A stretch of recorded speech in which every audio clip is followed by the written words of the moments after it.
Syederalun, sebuah bom ditemukan Musliadi, 30 tahun, warga desa Matanglada, Kecamatan Senudun, Aceh Utara, saat mencangkul tanah untuk menanam pohon kelapa pada Selasa 26 Januari sekitar pukul 15. Karena tak mengetahui benda dengan panjang sekitar 30 cm itu bom rakitan, pria tersebut sempat membanting ke batang pohon. Bahkan ketika ditemukan pertama kali, Musliadi sempat menghantamnya dengan sekop. Setelah mengetahui benda yang dibanting adalah bom, Musliadi membalut bom yang diperkirakan seberat 15 kg itu dengan karung dan langsung melaporkannya kepada kepala dusun.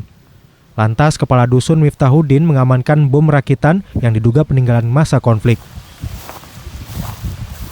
Setelah mendapat pengarahan dari Kecik Matanglada M. Nasir, lalu bom tersebut ditaruh di sudut lapangan sepak bola dekat jalan lintas kecamatan.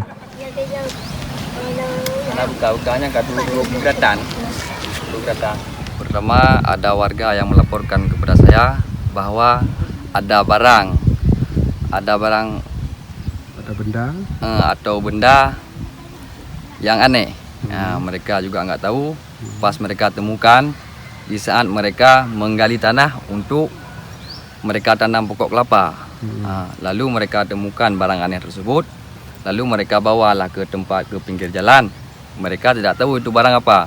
Lalu banyak anak di situ, banyak orang juga di situ. Orang-orang itu bilang bahwa itu bom. Jadi yang temukan barang tersebut melaporkan kepada saya karena saya sebagai kepala lorong di situ. Lalu habis itu saya ambil barang tersebut, saya naikkan ke kereta saya bawa ke Pak Lurah ataupun Pak Kecik. Saya laporkan kepada Pak Kecik bahwa ini ada bom, Pak Kecik. Lalu Pak Kecik bilang bom itu coba diamankan ke tempat yang lebih aman, tempat yang lebih jauh daripada warga. Dari Losukun, Jafaruddin, Serambi On TV.